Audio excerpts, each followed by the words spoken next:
Lauren, thank you very much. President Obama says a Republican plan to cut, cap, and balance the federal budget is just more political gamesmanship. And he says he'll veto it if it passes. It is the latest volley in a long and so far endless battle over the federal debt. Joining us now once again, Stephen Dennis, a writer with Roll Call, who's been covering the issue since the very beginning of this one. Stephen, good to see you once again. Latest key, the cut, cap, and balance. Is this going to work? No. Now, basically what the next 2 weeks are about are political posturing and covering them, providing themselves maximum political cover for that final vote before the August 2 deadline to raise the debt ceiling. This plan was sort of cooked up by the Republican leadership to give their base at least something to say they were for. It requires things that are never going to happen in the Senate.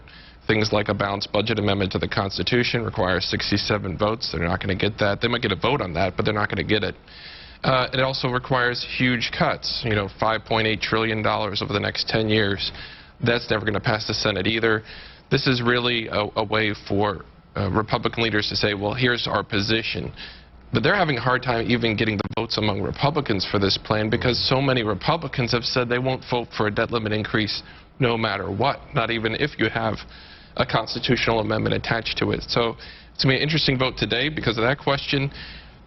But the real plan, the real deal, seems to be emerging over in the Senate where Harry Reid and Mitch McConnell, the top two leaders, are sort of trying to negotiate a plan that would maximize political cover and still raise the debt ceiling. Is that the deal that we could ultimately see is what they are trying to work on right now?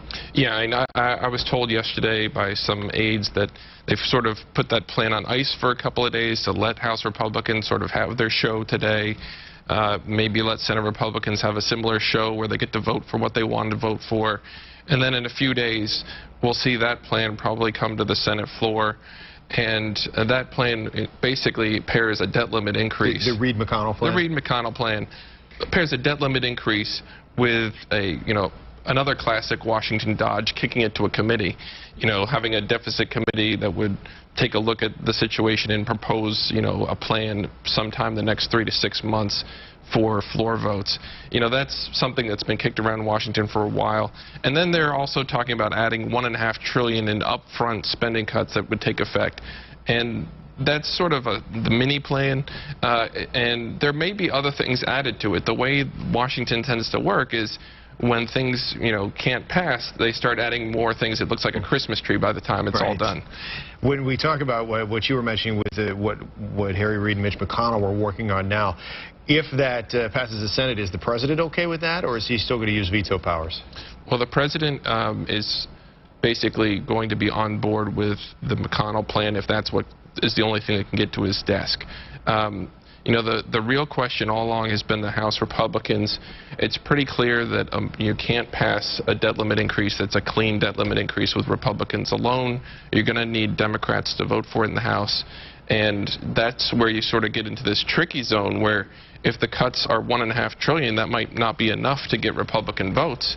But if you make it too much more than that, you might lose those Democrats. And a lot of people on Capitol Hill are worried that that first vote that the House takes might go down, just like that first vote on TARP went down a few years ago, and the market tanked.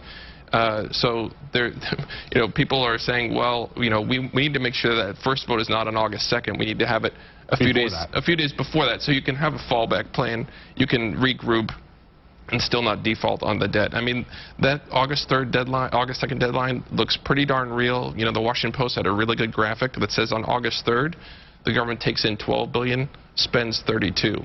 There's no plan to not spend. That means things like Social Security payments get delayed. Things like, everybody here who has a federal job, not going to get paid. So it is a firm deadline. Really bad things start happening. So, and you had S&P and Moody's warning about default, warning about even if they do raise the debt ceiling, they're going to probably downgrade our debt unless we have a bigger deal. So that's giving some momentum to this idea of maybe we have a two-step process with some big upfront cuts now, modest upfront cuts now, bigger cuts later, so that we don't actually have a AA bond rating or something worse. Right, and a lot of action continuing behind the scenes. We'll see how that plays out. Stephen Dennis, always a pleasure. Appreciate the insight from Roll Call.